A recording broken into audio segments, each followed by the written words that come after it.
Hello दोस्तों, स्वागत है आपका हमारे चैनल में। आज हम आपके लिए लेके आए भारतीय संविधान से जुड़े हुए 40 महत्वपूर्ण प्रश्न और साथ में उनकी डिटेल भी लेके आए हैं ताकि आपको उस प्रश्न को याद रखने में आसानी हो। तो चलिए शुरू करते हैं पहले प्रश्न से। तो पहला प्रश्न है, भारतीय संविधान सभा की प्रथम बैठक कब हुई? तो इसका आंसर है 9 दिसंबर 1946 ईस्वी को।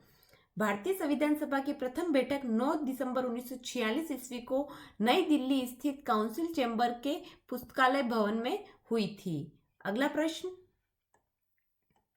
संविधान सभा का स्थायी अध्यक्ष कौन था? तो इसका आंसर है डॉक्टर राजेंद्र प्रसाद। संविधान सभा का स्थायी अध्यक्ष थे डॉक्टर राजेंद्र प्रसाद। संविधान सभा की दूसरी बैठक 11 दिसंबर 1946 को हुई। इसमें डॉक्टर राजेंद्र प्रसाद को संविधान सभा का स्थायी अध्यक्ष चुना गया था। अगला प्रश्न, संविधान सभा का अस्थायी अध्यक्ष कौन था? तो इसका आंसर है डॉक्टर सच्चिदानंद सिन्हा। संविधान सभा के अस्थायी अध्यक्ष थे डॉक्टर सच्चिदानंद सिन्हा। संविधान सभा की प्रथम बैठक दिल्ली में 9 दिसंबर 1946 को हुई, जिसमें 207 सदस्यों ने भाग लिया एवं सभा के अस्थायी अध्यक्ष के रूप में सच्चिदानंद सिन्हा को चुना गया था। अगला प्रश्न, संविधान सभा की प्रारूप समिति के अध्यक्ष कौन थे? तो इसका आंसर है डॉक्टर भीमराव अंबेडकर। भारत के संविधान को तैयार करने में डॉक्टर भीमराव अंबेडकर की बड़ी भूमिका थी, इसलिए उनको संविधान का निर्माता भी माना जाता है और वो संविधान सभा की प्रारूप समिति के अध्यक्ष थे। अगला प्रश्न, संविधान का रक्षक किसे बनाया गया है? तो इसका आंसर है उच्चतम न्यायालय को। भारत के सुप्रीम कोर्ट को संविधान का रक्षक कहा जाता है तथा समय समय पर सुप्रीम कोर्ट द्वारा संविधान की रक्षा की गई है। संवैधानिक व्यवस्था के माध्यम से ही उच्चतम न्यायालय को इतना महत्व और इतनी शक्तियां दी गई है। अगला प्रश्न, ब्रिटेन के किस प्रधानमंत्री ने भारतीय संविधान की वैधता को ही चुनौती दी थी? तो इसका आंसर है विंस्टन चर्चिल ने।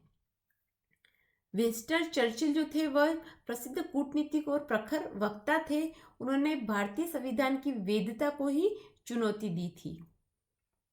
अगला प्रश्न, संविधान के किस भाग को भारत का मैग्ना कार्टा कहा जाता है? तो इसका आंसर है भाग 3।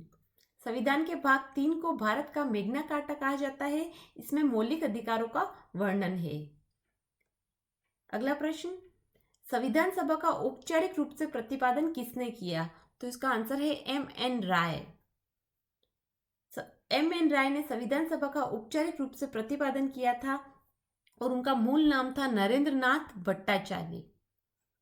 अगला प्रश्न, भारत में संविधान सभा गठित करने का आधार क्या था? तो इसका आंसर है कैबिनेट मिशन योजना। भारत में संविधान सभा गठित करने का आधार था कैबिनेट मिशन योजना। कैबिनेट मिशन दिल्ली आया 24 मार्च 1946 को और अपने प्रस्ताव को प्रस्तुत किया 16 मई 1946 को। अगला प्रश्न, सर्वप्रथम भारतीय राष्ट्रीय कांग्रेस द्वारा संविधान सभा के गठन की मांग कब और कहां रखी गई थी? तो इसका आंसर है 1936 ईस्वी फैजपुर में। अगला प्रश्न, कैबिनेट मिशन योजना के अनुसार संविधान सभा में कितने सदस्य होने थे? तो इसका आंसर है 389। संविधान सभा में 389 सीटें रखी गई, जिसमें से 292 ब्रिटिश प्रांत के प्रतिनिधि, 4 कमिश्नर तथा एवं 93 देसी रियासतें थी। अगला प्रश्न, संविधान के पुनर्गठन के फलस्वरूप 1947 तक संविधान सभा में सदस्यों की संख्या कितनी रह गई? तो इसका आंसर है 299। देश के विभाजन के बाद संविधान सभा का पुनर्गठन 31 अक्टूबर 1947 ईस्वी को किया गया और इसमें 31 दिसंबर 1947 ईस्वी को संविधान सभा के कुल सदस्यों की संख्या 299 थी। अगला प्रश्न, संविधान सभा में देशी रियासतों के कितने प्रतिनिधि थे? तो इसका आंसर है 70। 31 दिसंबर 1947 ईस्वी को संविधान सभा के सदस्यों की कुल संख्या 299 थी, जिसमें देशी रियासतों के सदस्यों की संख्या 70 थी। अगला प्रश्न, संविधान के गठन की मांग सर्वप्रथम 1895 में किस व्यक्ति ने की? तो इसका आंसर है बाल गंगाधर तिलक। संविधान गठन की सर्वप्रथम मांग बाल गंगाधर तिलक द्वारा 1895 में स्वराज विधेयक द्वारा की गई थी। तो प्रश्न इस तरह से भी बन सकता है कि स्वराज बाल गंगाधर तिलक ने संविधान के गठन की मांग किस विधेयक द्वारा की थी? तो इसका आंसर होगा स्वराज विधेयक द्वारा।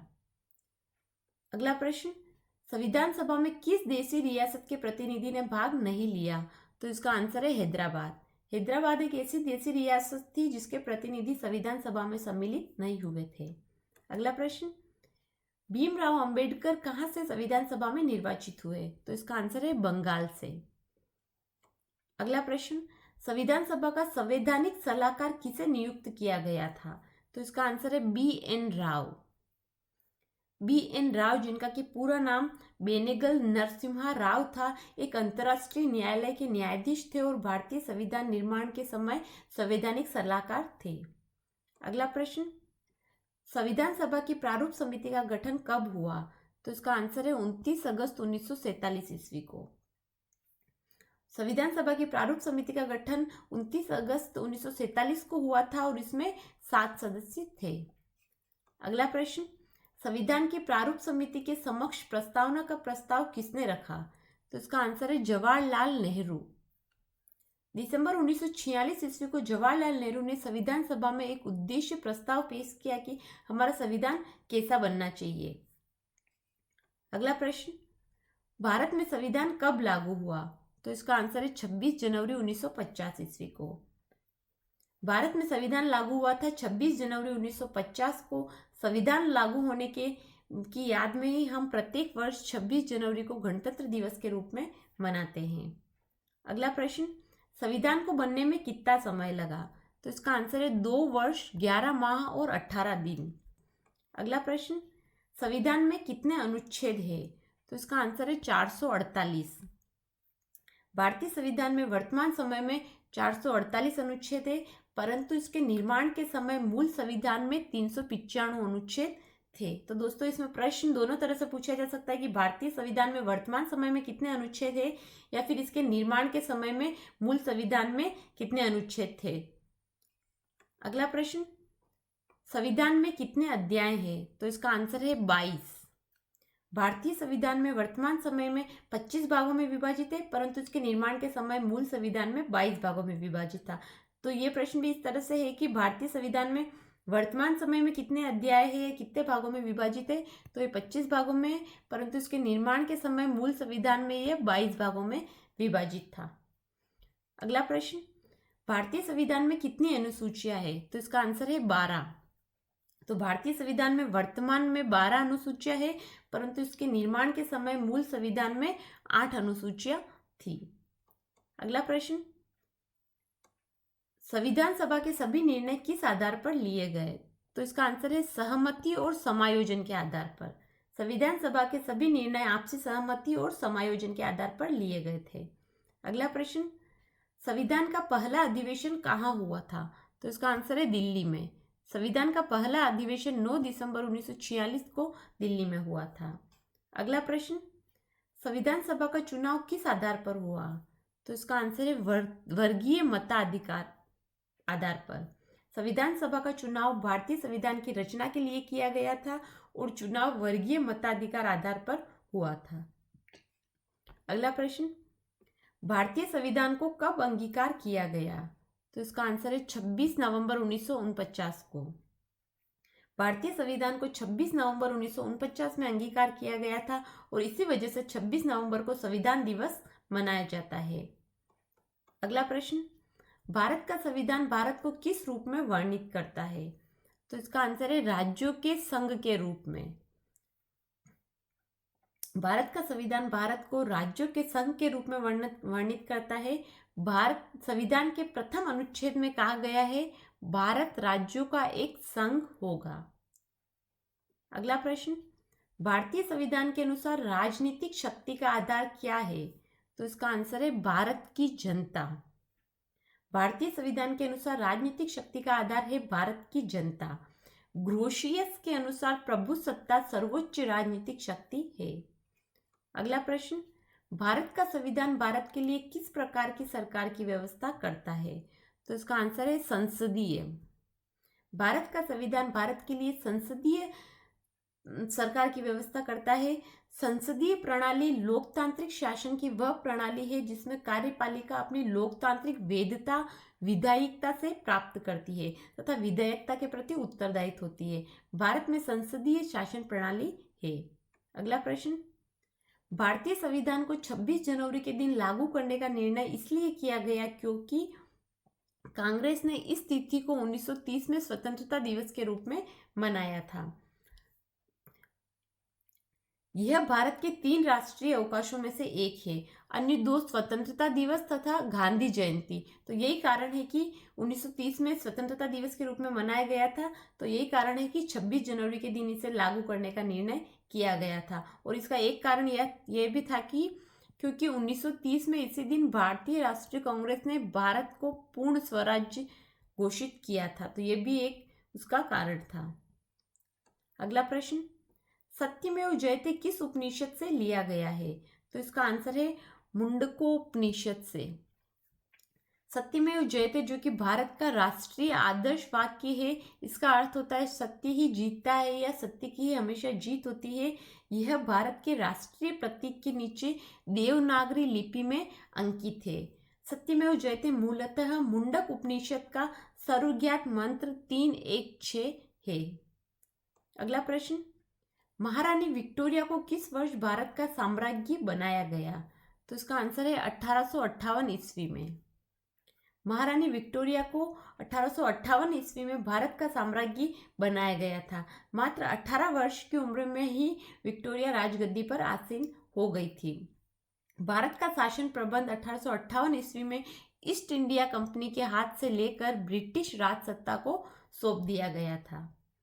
अगला प्रश्न, किसे भारत का बिस्मार्क कहा जाता है? तो इसका आंसर है सरदार वल्लभ भाई पटेल को। सरदार वल्लभ भाई पटेल को जिसे कि भारत का बिस्मार्क और लौह पुरुष भी कहा जाता है। दोस्तों ये प्रश्न भी इंपॉर्टेंट है कि लौह पुरुष किसे कहा जाता है, ये प्रश्न भी अक्सर एग्जाम में पूछा जाता है। तो स्वतंत्रता के बाद भारत के भू राजनीतिक एकीकरण में केंद्रीय भूमिका निभाने के लिए पटेल को भारत का बिस्मार्क और लौह पुरुष कहा जाता है। अगला प्रश्न, विश्व का सबसे लंबा लिखित संविधान किस देश का है? तो इसका आंसर है भारतीय संविधान। भारत का संविधान जो है विश्व के किसी भी गणतांत्रिक देश का सबसे लंबा लिखित संविधान है। भारतीय संविधान में वर्तमान समय में 448 अनुच्छेद, 12 अनुसूचियां और 22 भागों में विभाजित है। अगला प्रश्न, संविधान में प्रथम संशोधन कब हुआ? तो इसका आंसर है 1951 में। भारतीय संविधान में पहली बार संशोधन 1951 में तत्कालीन भारतीय प्रधानमंत्री जवाहरलाल नेहरू द्वारा 10 मई 1951 को पेश किया गया था। अगला प्रश्न, भारत का पहला अंतरिम बजट 1947 में किसने प्रस्तुत किया था? तो इसका आंसर है R.K. षणमुखम चेट्टी। स्वतंत्रता के बाद देश का पहला बजट पहले वित्त मंत्री R.K. षणमुखम चेट्टी ने 26 नवंबर 1947 को पेश किया। इसमें 15 अगस्त 1947 से लेकर 31 मार्च 1948 के दौरान 7.5 महीनों को शामिल किया गया था। अगला प्रश्न, संविधान सभा का पहला अधिवेशन कितनी अवधि तक चला? तो इसका आंसर है 9 दिसंबर 1946 से 23 दिसंबर 1946 तक। संविधान सभा का पहला अधिवेशन 9 दिसंबर 1946 से 23 दिसंबर 1946 तक लगभग 14 दिन तक चला। अगला प्रश्न, संविधान सभा में किस प्रांत के प्रतिनिधित्व सर्वाधिक थे? तो इसका आंसर है संयुक्त प्रांत। संविधान सभा में संयुक्त प्रांत के प्रतिनिधित्व सर्वाधिक थे। संयुक्त प्रांत या यूनाइटेड प्रोविंसेस ब्रिटिश कालीन भारत में तथा भारत के स्वतंत्र होने के बाद तक एक प्रमुख प्रांत था। अगला प्रश्न, किस अनुच्छेद के द्वारा 6 से 14 वर्ष तक के बच्चों के लिए शिक्षा का अधिकार मूल अधिकार माना गया है? तो इसका आंसर है अनुच्छेद 21A। अनुच्छेद 21A के अनुसार 6 से 14 वर्ष तक के बच्चों के लिए शिक्षा का अधिकार मूल अधिकार माना गया है। अगला प्रश्न, भारत में राष्ट्रपति किस अनुच्छेद के अंतर्गत देश में राष्ट्रीय आपातकाल की घोषणा करता है? तो इसका आंसर है अनुच्छेद 356। अनुच्छेद 356 के अनुसार भारत में राष्ट्रपति देश में राष्ट्रीय आपातकाल की घोषणा करता है। तो दोस्तों आज के इस वीडियो में हमने कवर किए है भारतीय संविधान से संबंधित महत्वपूर्ण प्रश्न। तो अगर आपको ये वीडियो पसंद आया तो इसे लाइक कीजिए, शेयर कीजिए और अगर अभी तक आपने हमारे चैनल को सब्सक्राइब नहीं किया तो सब्सक्राइब कीजिए और बेल आइकन दबाइए ताकि आगे आने वाले वीडियो का अपडेट आपको मिल जाए। हमारे साथ जुड़े रहने के लिए धन्यवाद।